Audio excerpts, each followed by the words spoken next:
บายดีพี่น้องสวัสดีค่ะพี่น้องจ๋ามาพบพอกับซ่องสาวตุ๊กชาแนลอีกคือเก่าเด้อมาพบพอกันในช่วงยามเช้าๆเด้อพี่น้องอยู่ที่บ้านของเจ้าตุ๊กมื้อนี้อากาศครึ้มพี่น้องก็คือฝนสิตกนี่ล่ะพี่น้องเมื่อวานนี้ตกไปอีกก็ได้เทื่อหนึ่งตอนประมาณ 6 โมงเนาะพี่น้องเนาะแล้วมาตอนนี้ตื่นมากับบรรยากาศที่ครึ้มๆเนาะพี่น้องเนาะและมื้อนี้ก็คือมีงานอีกแล้วพี่น้องจะพากันไปงานแต่งของหมู่เนาะพี่น้องเนาะของหมู่ของน้องทรายเนาะพี่น้องเพิ่นมาฮอดมาถึงก็เลยจะพากันไปเนาะพี่น้องเนาะตอนนี้กำลังเตรียมตัวอยู่พี่น้อง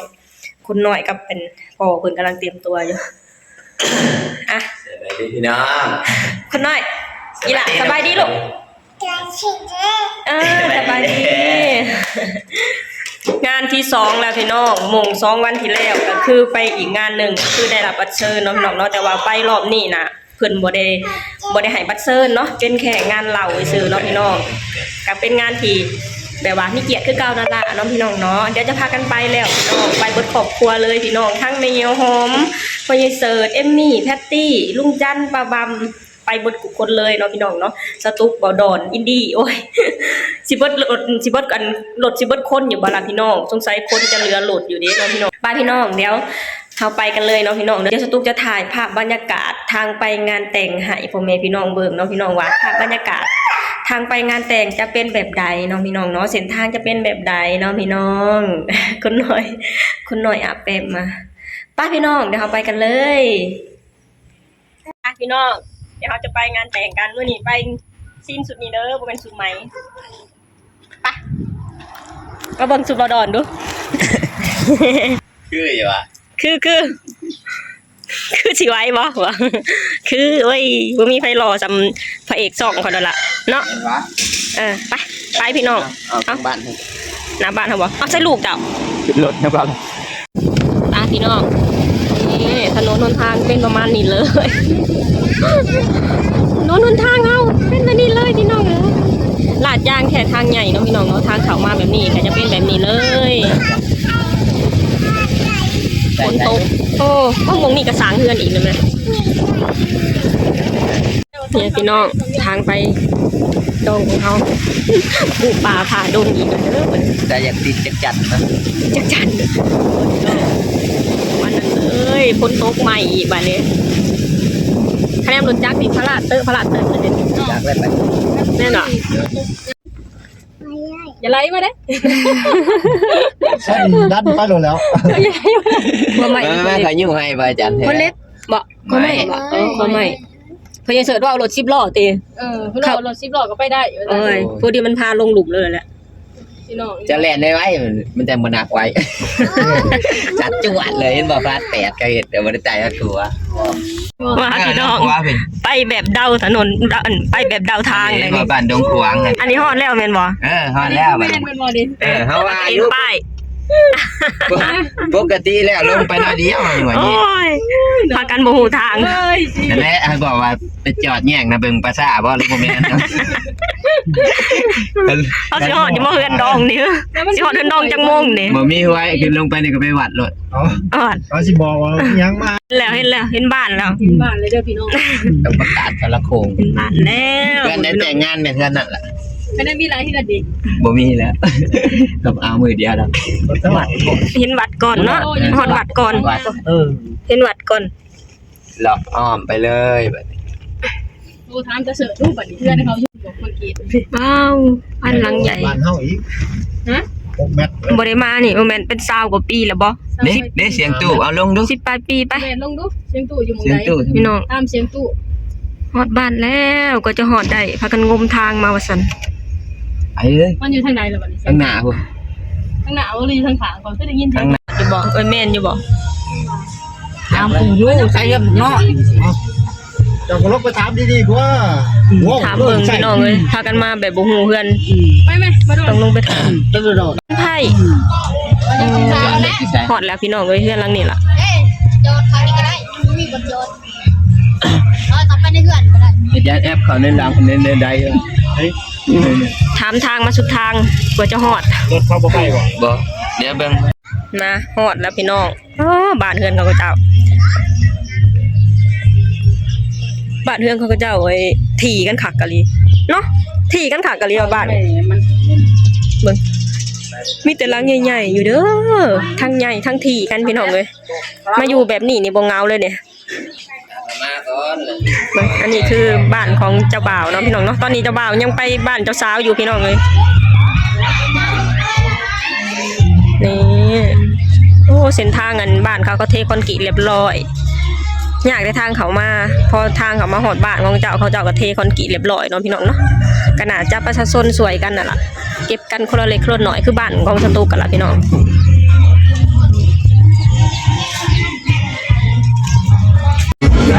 บรรยากาศงานเด้อพี่น้อง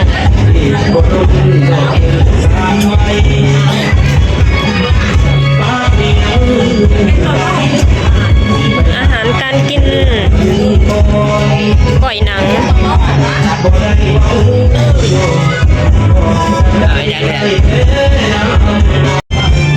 งานดองต้องมีข้าวปุ้นเด้อพี่น้องแม่ยี่หอมก็มาเด้มื้อนี้ลูกหักเพิ่นได้เนี่ยลูกหักเพิ่นต้องมาเด้อพี่น้อง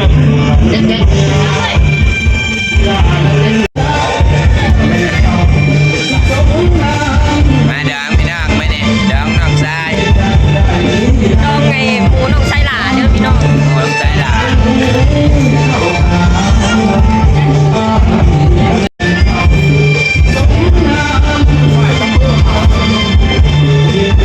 แซ่บปะ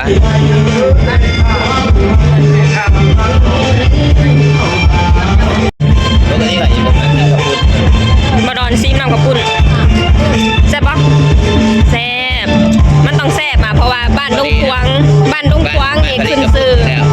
บ้านดงควางนี่ขึ้นชื่อว่าบ้านผลิตกับปุ่นเนาะพี่น้องเนาะเพิ่นเห็นน้ำกับปุ่นขายเห็นกับปุ่นขายอ่ะมันต้องแซ่บอยู่แล้วเนาะพี่น้องเนาะอร่อยวะอร่อยพี่น้องไผ่มาแล้วไผ่มาจากบ้านพังโฮเนาะพี่น้องมาเบิ่งกันพี่น้องวิธีแห่ไผ่ขึ้นเฮือนเนาะพี่น้องเนาะพี่น้องเตรียมประตูเงินประตูทองเนาะพี่น้องเตรียมประตูเงินประตูทองต้อนรับไผ่เนาะพี่น้องเนาะ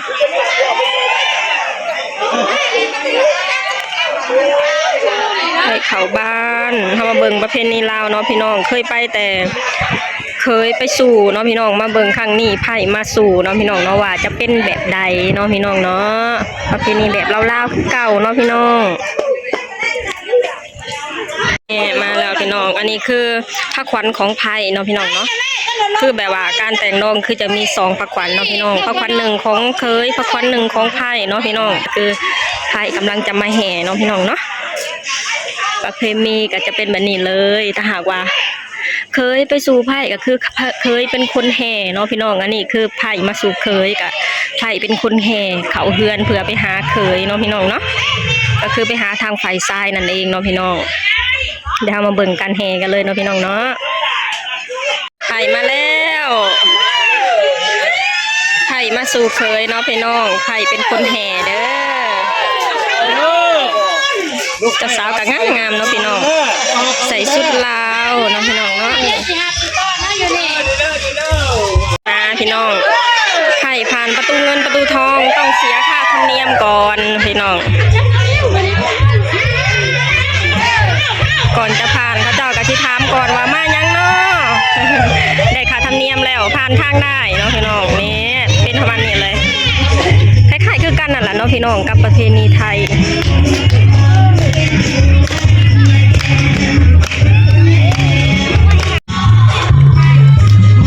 ไผ่ขึ้นไปหาเคยอยู่เทิงเนาะพี่น้องหรือไฟยิ่ง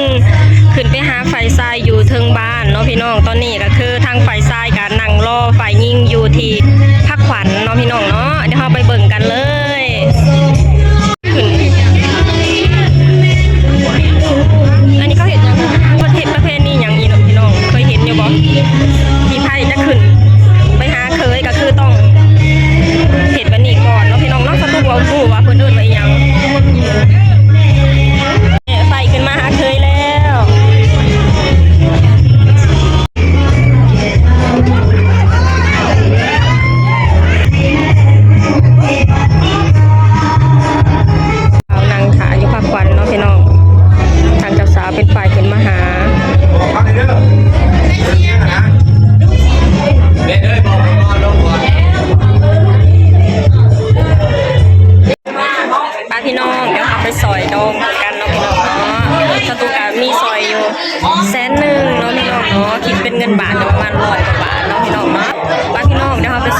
เลยเนาะพี่น้องไปให้นำเจ้าบ่าวเนาะพี่น้องเนาะ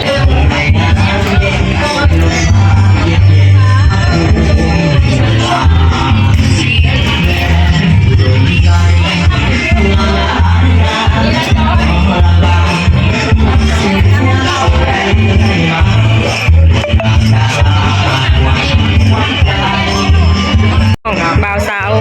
ออกมาเต้นระวงสามัคคีเนาะพี่น้องเนาะ ลงมาทีนี้กูละทีเสียงแล้วจะเอาของผู้บริหารก่อนเครื่องที่นำลงมาเนาะเพื่อทีเสียงเพราะ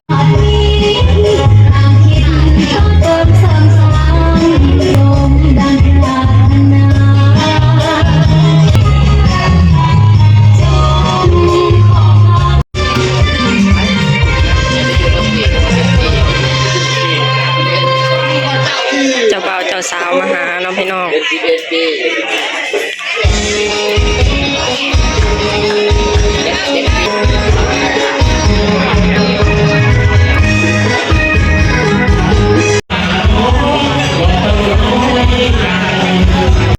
ยินดีมีแหงมันยืนเจ้าบ่าวไปเต้นแล้วพี่น้องเลย เพื่อนที่มาว่านี่นั่งจะได้แยกกันนี่เด้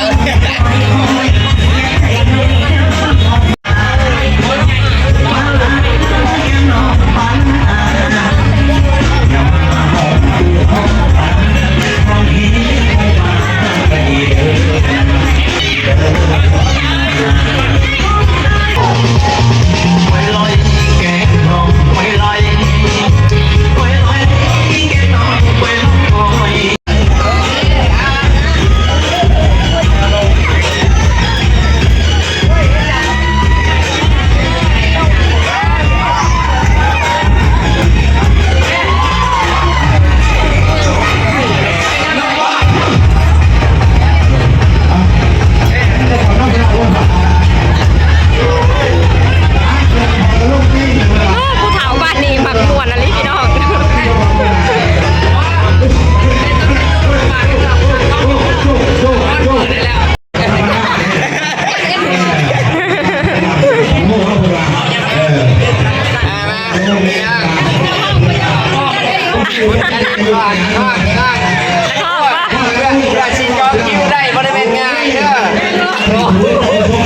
ช่วงนี้คิวหลัดตัววะ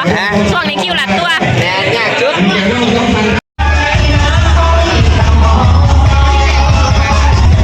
คนเล่าหมักม่วนพี่น้องเอ้ยแต่บ้านนี่มีแต่คนเฒ่า วัยรุ่นพักกันนั่งอยู่พูนแถวนู้นอยู่ในโต๊ะนี่มีแต่วัยรุ่นทั้งนั้นเลยเด้พี่น้อง แต่ออกไปเต้นนี่มีแต่รุ่นเฒ่าแต่ยังเก่าพี่น้องพักกันไปเต้นแล้วสั่นนี่วัยรุ่นเนี่ยพักกันนั่งโต๊ะนี่โอเคพี่น้องวันนี้ก็จะพากันกราบเลยเนาะพี่น้องเนาะม่วนบ่บ่ดอน วัน กำลังม่วนลูกเคยกำลังม่วนแม่เฒ่าเพิ่นอยากเมื่อพี่น้องเอ้ยก็เลยต้องตามใจแม่เฒ่าจะหนาจะเอาแม่เฒ่ามานำเด้อจะมากินเบียร์เด้อพี่น้อง ไปสิอยู่น้ำพญายเสืออยู่พี่น้องเลย ลูกเคยกำลังเริ่มม่วนทั้งกำลังเริ่มม่วนทั้งแม่เฒ่ากับส่วนเมื่อพี่น้องม่วนอยู่พี่น้องเอ้ยแต่ว่าสตุกมักเพื่อนพานเพื่อนของเพิ่นนะพี่น้องแต่ว่าเพื่อนของเขาเจ้านะมีแต่เพื่อนหลังใหญ่ๆแต่กะแต่ว่าทีๆกันเลยเนาะพี่น้องเนาะแต่บ่มีการเห็นหัวเห็นหาวเด้พี่น้องเป็นแบบนี้ก็อบอุ่นดีเด้โอเคพี่น้องวันนี้ก็จะพากันกราบแล้วเนาะพี่น้องเนาะสำหรับคลิปนี้สตุกเองก็จะขอจบลงเท่านี้ก่อนเด้อหวังให้พี่น้องช่วยกดไลค์กดแชร์กดติดตามให้ช่องสตุกชาแนลนะเด้ออ่ะสบายดี โอเค